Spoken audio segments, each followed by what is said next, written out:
pidempi, että se Ristilä vai tää, niin Iisakin oli sitä mieltä, että se Ristilä oli hänen mielestään mukavampi.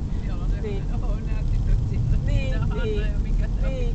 Niin, ja sitten varmaan, että siinä oli enemmän toimintaa ja se varmaan ehkä vaikuttikin sitten. Ja siinähän on tietysti se hyvä puoli, että se on jo toiminut, niin aina kun uusi paikka käynnistyy, niin se vie aikansa ennen kuin se sitten, että ei varmaan ole huono paikka ollenkaan tää, mutta sitten voidaan miettiä, kun mä tuun silloin 2 viikon päästä, niin voidaan miettiä, että mitä mieltä olette Iisakin kanssa sitten, että olisiko jompikumpi, että missä voisi sitten aina silloin tällöin ainakin käydä.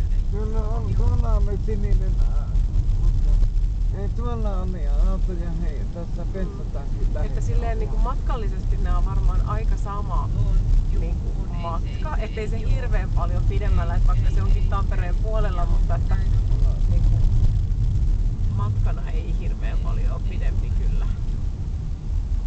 Tossa